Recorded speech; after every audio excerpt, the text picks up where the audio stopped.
Hello, anti-novelists. It is a very rainy, blustery day here at the cattle ranch. So I'm doing what I love to do on that kind of day, which is hang out with you guys. So today I'm getting deeper into the process of taking all of the raw bits and parts and pieces that I use to write the novel and making sure that all of those pieces are captured in the Zettelkasten, because if they're not, this process is useless. So I created this spreadsheet in 2022. I believe it was March of 22. And so what you're looking at here is the main column, the A column is the year. Okay, so that tells me what year I'm looking at in my story. Then the B column is a title column that I can drop in the title of the chapter or the section that then these other columns information belongs in. Now, this is where I have to caution you, because at face value, something like this looks really helpful. It looks like you can just do your writing from this kind of graph. There are people who can do that. I am not one of them. I need the structure of my note box and being able to move the pieces around using my note cards in order to really see the through lines of my story. But this was a great place to begin, because when I did this, I did not yet have my Zettelkasten. So this got me started. So I wouldn't say don't do something like this, but I would say use it as a companion to the Zettelkasten, not a replacement for it. So what you're looking at, each of these columns, the green is the Voynich manuscript, which is kind of a character in my book. The blue is my main male character. The pink is main female. Orange are antagonists or villains, either one. And purple is hand embroidery, because the history and practice of hand embroidery is a key plot lynch in the whole book, actually in the whole series. It's a trilogy. So that's what I'm going to do today, is I'm going to go through this spreadsheet where, as I get further down into it, you'll see. So like here, I've got a big chunk of embroidery history that begins in medieval Europe and talks about how textiles were symbols of wealth and power, and how owning like fancy schmancy embroidered textiles was at a premium.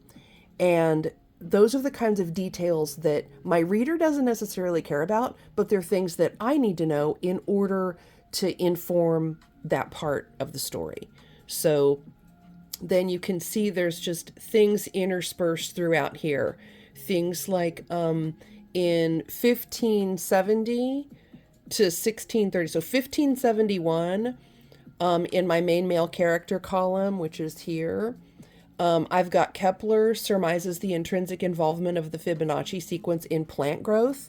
That is important because my main male character, Marshall Branch, is a former botanist, and he studied Phyllotaxis, and that is going to be a key point of discovery in the story when he makes the connection that Phyllotaxis, which is the way that, let's say, petals are distributed around a flower stem, that kind of symmetry, he's going to make a key discovery that grows out of this kind of research. So yeah, these are just historical, factual backstory elements that I need to make sure are in my note box, which is now sitting over here.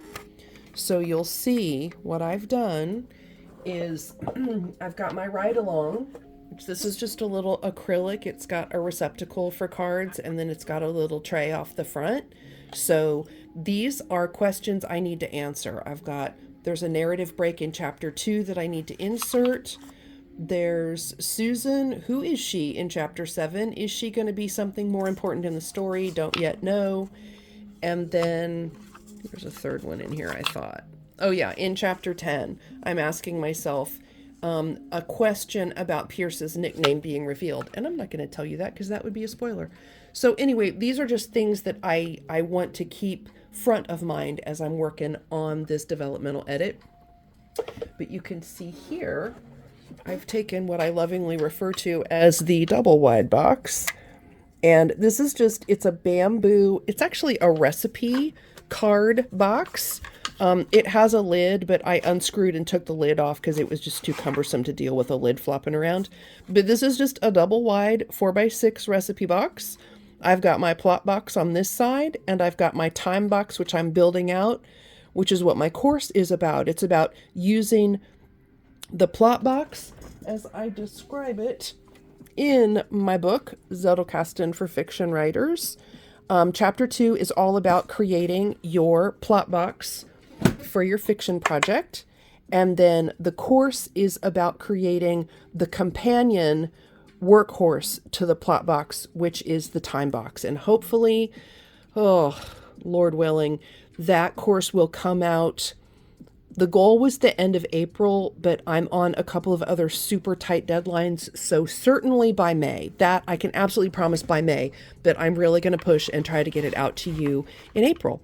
So yeah, so everything that currently exists in this big old spreadsheet, which I refer to as the roadmap, everything that's in all of these cells, which are things that I'm tracking by year, needs to be populated over there into either the plot or the time box. And in my course, I give the distinction between them and how they function together as both a driving tool, a metric tool, and just a Zettelkasten complete creative system of workflow for getting your writing done.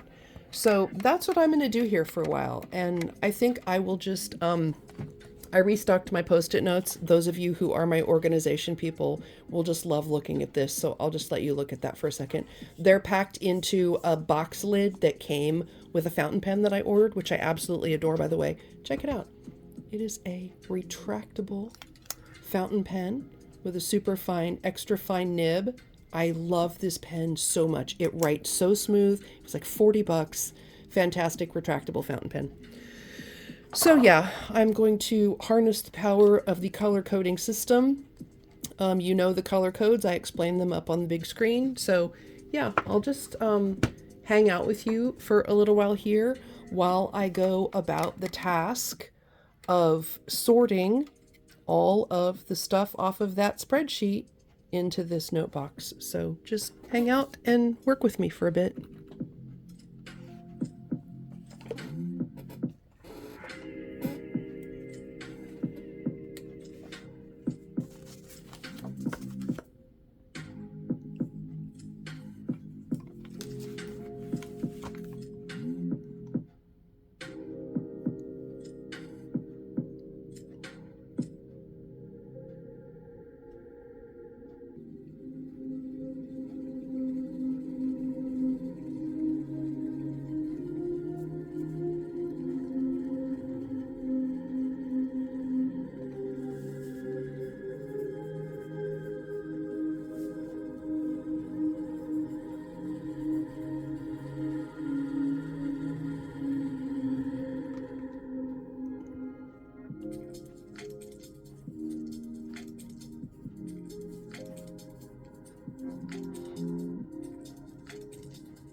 Okay, you might be wondering what these are.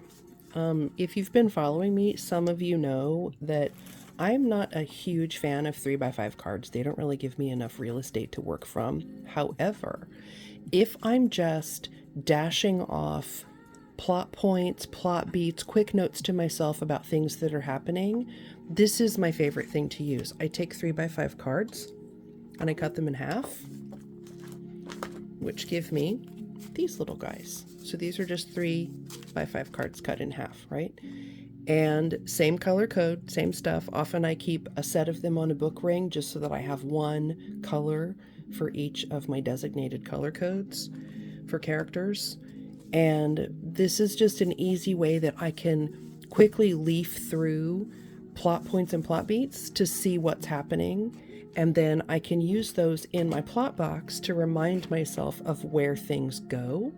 So let's say I have a whole bunch of stuff that's going on under my inciting incident.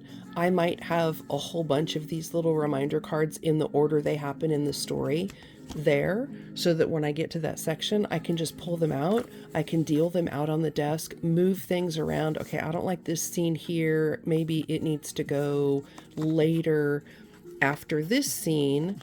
But oh, look at that. Then I've got double sections from the same point of view, right? Because these are both my main male character. So then I'm like, no, instead, maybe I want to break that up with a scene from the female point of view. Okay. So in the plot box, it just helps me sequence things without having like the full note cards that have all the information on it. So just in case you're curious about what these guys are. So what I'm doing now is I've pretty well got the historical elements captured from the big spreadsheet. I've tucked them into the time box where I want those to be for now. I've reviewed basically 7001 through 7007, which if you're following along from chapter 2 in my book, 7007 is enemies and allies. Okay, so that's the 25 to 50% point through the book. So roughly half, a quarter, halfway, somewhere in there, depending on how long your book is.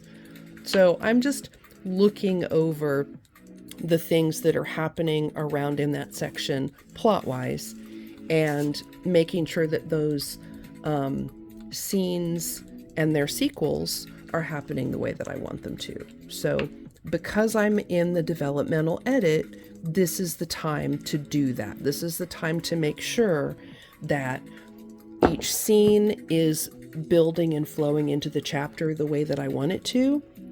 And then it's helping me make decisions about what needs to come later. And then importantly, when I start working in the time box and tying these together to complete the novel, the things that I set up at the front of the novel will be paid off at the end. So that system is what's going to help me make sure that I don't lose track of any of the story threads in the middle and that they all get pulled through along the multiple timelines, because there are the present timeline, which happens in 2019. There is a past timeline that happens in 1915 through 1918.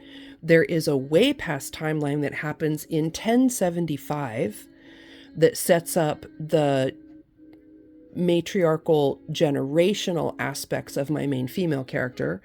And then there's one other kind of mid-level turn of the century timeline, end of the 1800s. I'll just say that because I don't want to give too much away. So yeah, managing all of those timelines, that's what the plot box time box creative workflow system does.